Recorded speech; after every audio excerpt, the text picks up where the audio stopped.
देशात कोरोना रुग्णांची संख्या आता 3,000वर पोहोचली। 8 राज्यांमध्ये 100 पेक्षा अधिक सक्रिय रुग्ण आहेत। देशात कोविडच्या सक्रिय रुग्णांची संख्या 3,395वर पोहोचली। गेल्या 24 तासात 4 जणांचा कोरोनामुळे मृत्यू झाला, तर केरळमध्ये सर्वाधिक 1,336 सक्रिय कोरोना रुग्ण असल्याची माहिती देखील समोर येते।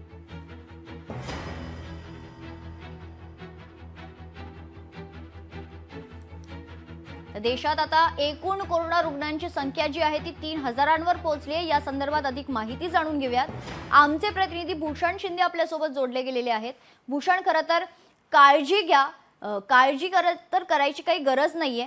आपल्या वतीने जे काही आहे, ज्या पद्धतीने आपण काळजी घेऊ शकते, घाबरू नका असं आवाहन वारंवार प्रशासनाच्या वतीने करण्यात येते। मात्र जी आकडेवारी आता समोर येते त्याच्यामुळे कुठेतरी खरंच काळजी करण्याची गरज आता निर्माण झालेली आहे का भूषण? नक्कीच मेघना, एकंदर पाहिलं तर कुठे भारतामध्ये सध्या आकडेवारी जी आहे कोरोना रुग्णांची ती आपल्याला वाढताना पाहायला मिळत आहे। सध्या भारताची आकडेवारी रुग्णसंख्या जी आहे ती सध्या 3,000च्या वर गेलेली आहे आणि एकंदर या संपूर्ण गोष्टीमुळे कुठेतरी जे इतर राज्य आहेत, साधारण 8 राज्यांमध्ये साधारण 100च्या वर रुग्णसंख्या आणि साधारण केरळ राज्य जे आहे ते सध्या आपल्याला सर्वाधिक असलेलं पाहायला मिळत आहे।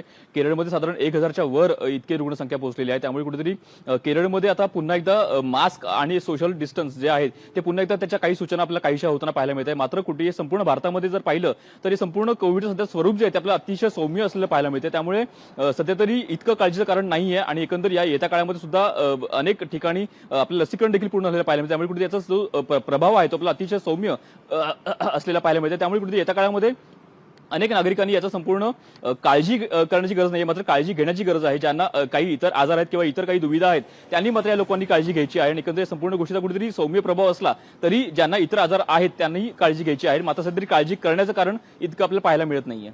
निश्चित धन्यवाद भूषण, तू दिलेल्या सविस्तर माहितीसाठी।